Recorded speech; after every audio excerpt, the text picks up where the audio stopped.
Hoje estamos analisando um caso da primeira metade do século XX.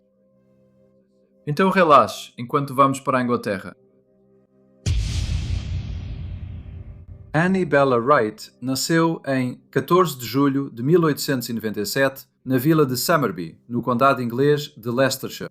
Ela era a mais velha de 7 filhos e, quando era jovem, seus pais se mudaram 22 km para a vila de Stoughton, que fica mais próxima da cidade de Leicester. Ela sempre foi conhecida pelo seu segundo nome, Bella. O pai dela trabalhava como lavrador. Ele era um homem trabalhador e a família vivia feliz junta em uma pequena casa de campo. Bella frequentou a escola local, que lhe proporcionou uma educação básica. No entanto, como a maioria das crianças, ela não continuou na escola depois da idade obrigatória, que era de 12 anos. Ela acabou trabalhando como empregada doméstica. Depois, trabalhou na fábrica de borracha Bates & Co., na região de St. Mary's Mill, em Leicester. A cidade ficava a cerca de 8 km de sua casa em Stoughton, e ela costumava ir de bicicleta.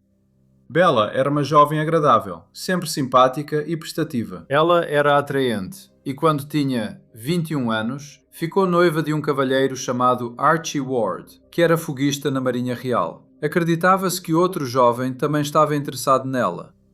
E ela contou à mãe que um oficial do exército tentou se aproximar dela. No entanto, ela não revelou o nome desse cavalheiro misterioso. No sábado, 5 de julho de 1919, Bella passou parte do dia escrevendo cartas, antes de ir visitar seu tio, George Measures, que morava em uma casa de campo na vila de Galtby. Ela foi até lá de bicicleta. No caminho, ela encontrou a responsável pelo correio, uma senhora chamada Sra. Powers. Ela entregou a ela as cartas que estava planejando enviar antes de pedalar em direção à casa de seu tio. Ela estava bastante animada, pois sua prima estaria lá com o marido e 2 filhos pequenos. Bella não a via há algum tempo. Quando Bella chegou, não estava sozinha, pois pedalou parte do caminho com um cavalheiro em uma bicicleta verde com freio incomum na roda traseira. Ao sair da casa do tio, o Sr. Measures perguntou a Bella quem era o homem esperando junto à cerca. Ela respondeu: "Ele? Não o conheço." Ela contou ao tio que a roda dianteira da bicicleta estava solta e, ao parar para verificar, um cavalheiro se aproximou e ofereceu ajuda. Sem chave de boca, ele não pôde apertar a roda, mas pedalou junto para garantir que ela chegasse em segurança. Ela disse que ele pedalou ao lado dela por alguns quilômetros, sem incomodá-la, só falando do tempo. Acrescentou que ele agiu como um desconhecido. O homem tinha entre 35 e 40 anos. Cabelo escuro e estava andando em uma bicicleta verde chamativa. O Sr. Measures disse para Bella que não gostou da aparência dele. Antes de sair, ela disse ao tio que talvez tentasse despistá-lo. Quando Bella voltou em direção à sua bicicleta, o cavalheiro sorriu e disse: "Bella, você demorou muito. Achei que tivesse ido pelo outro caminho." O Sr. Measures e seu genro retornaram à casa, enquanto a sobrinha e o cavalheiro foram embora. Já eram quase 9 horas e Bella queria chegar em casa antes de escurecer.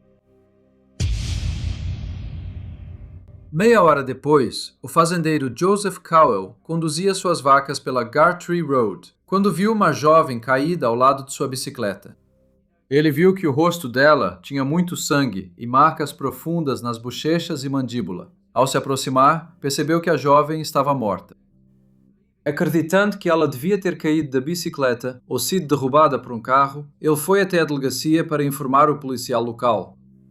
O policial Alfred Hall ligou para um médico e logo os 3 chegaram ao local. O Dr. Williams confirmou o falecimento da jovem e orientou que o corpo fosse levado na carroça do Sr. Cowell até uma capela próxima desativada. O policial Hall inspecionou o local. Ele não conseguiu ver pegadas, mas encontrou manchas de sangue na barra superior dos portões do campo. Já estava escuro, e com só velas para iluminar, não foi possível examinar totalmente o local e o corpo. Mas o médico disse que acreditava que a jovem havia morrido em decorrência de uma queda da bicicleta.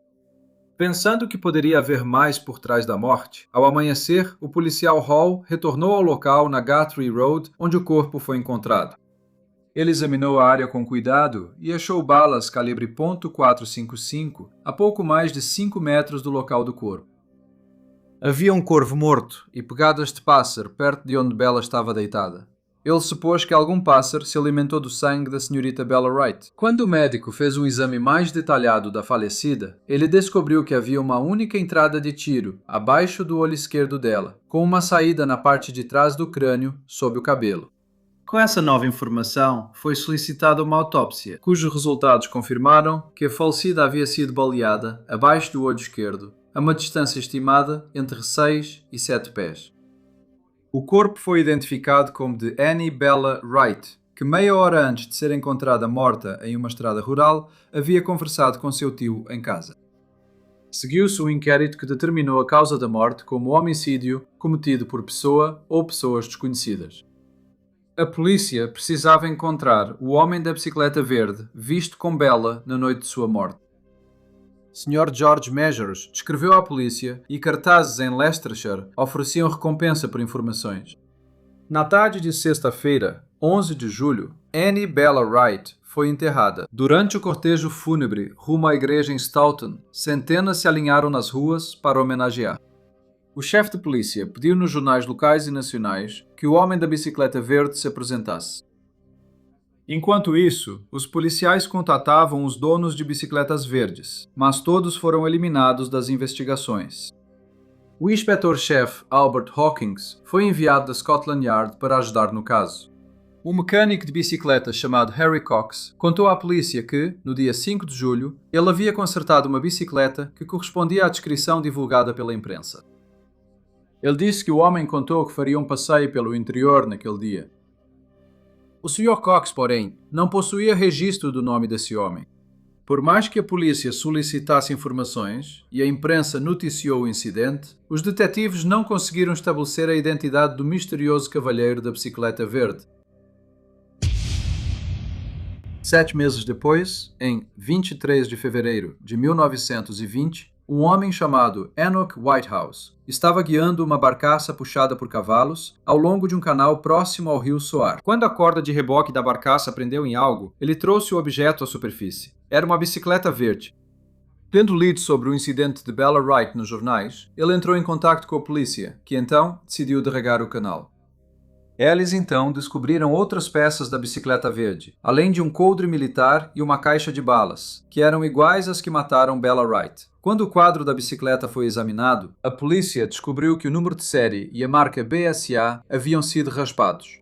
No entanto, o número de série ainda era visível, embora fraco, na parte interna do garfo dianteiro. Com essa nova informação, os detetives começaram a fazer perguntas em lojas de bicicletas. Logo descobriram que a bicicleta havia sido comprada em 1910 e tinha um mecanismo de freio estranho na roda traseira. O dono da loja disse à polícia que o comprador dessa bicicleta se chamava Ronald Light. Ronald Light estava morando com sua mãe em Leicester, mas recentemente havia começado a trabalhar como professor de matemática na Dean Close School, em Cheltenham. A polícia não perdeu tempo em visitá-lo e pouco depois ele foi preso. Ronald nasceu em 19 de outubro de 1885 e era o único filho vivo de seus pais. Em 1902, quando tinha 17 anos, ele foi expulso da Oakham School por levantar o vestido de uma garota sobre a cabeça dela. No entanto, ele conseguiu frequentar a Universidade de Birmingham, onde se formou como engenheiro civil e conseguiu emprego como desenhista técnico. Ele foi demitido depois por atear fogo em um armário e fazer pichações indecentes no banheiro. Depois, trabalhou em uma fazenda, mas foi demitido novamente por incendiar um monte de feno. Após o início da Primeira Guerra Mundial, em 1914, Ronald foi nomeado segundo-tenente no Corpo de Engenheiros Reais e enviado para a Frente Ocidental. Mais tarde, ele renunciou à sua patente, por razões desconhecidas, e voltou às fileiras como artilheiro na Honourable Artillery Company. No entanto, circulavam rumores de que ele foi obrigado a renunciar à patente por ter assediado uma funcionária dos Correios francesa. Quando seu novo regimento recebeu ordens para ir à França, Ronald falsificou documentos que os instruíam a não ir. Quando isso foi descoberto, ele cumpriu 4 meses de prisão. Em setembro de 1916, seu pai faleceu. Sua morte foi considerada acidental, mas muitos acreditavam que ele se suicidou por preocupações com seu filho na Primeira Guerra Mundial. Em 1917, Ronald foi novamente enviado para a França, mas apenas alguns meses depois, ele retornou à Inglaterra, pois estava sofrendo de uma grave neurose de guerra. Após um tempo em um hospital militar, ele retornou à casa da mãe, na Highfield Street, em Leicester. Ronald corresponde à descrição do homem visto pedalando com Bella em 5 de julho. Cerca de 35 a 40 anos de idade, com o rosto largo e cheio, e entre 1,70 m e 1,75 m de altura. Quando a polícia perguntou a ele como a bicicleta foi parar no canal, ele respondeu que não sabia. Ele disse que nunca teve uma bicicleta dessas. Ele mudou sua história quando a polícia apresentou as provas de onde e quando ela havia sido comprada. Depois, ele contou que vendeu a bicicleta anos antes, mas não lembrava o nome do comprador. A polícia localizou uma testemunha que afirmou ter visto um homem jogando uma bicicleta no canal. O consertador de bicicletas Harry Cox, que afirmou à polícia ter consertado uma bicicleta verde para um homem em 5 de julho, e o tio de Bella, George Measures, foram chamados para uma roda de reconhecimento. Ambos reconheceram Ronald Light. A mãe de Ronald tinha uma empregada chamada Mary Elizabeth Webb, que contou aos detetives que, no dia 5 de julho, Ronald só voltou para casa por volta das 10 da noite. Ela disse que ele contou que a bicicleta quebrou e precisou empurrá-la até em casa. Ela disse que ele costumava andar muito de bicicleta, mas não usou mais desde então. Também afirmou que ele não tinha mais as roupas daquele dia. Por fim, Ronald contou à polícia que, na verdade, encontrou Bella e a acompanhou em sua viagem. Ele disse que quando passaram pela vila de Galtby, ele a deixou no cruzamento, pois seguiu para a direita e ela foi para a esquerda. Ele acrescentou que, quando leu nos jornais que a jovem estava morta, pensou que seria suspeito, mas como não tinha nada a dizer à polícia e não queria preocupar a mãe, decidiu não se apresentar. Com as evidências crescentes contra ele, o Sr. Ronald Light foi acusado do assassinato da Srta. Annie Bella Wright.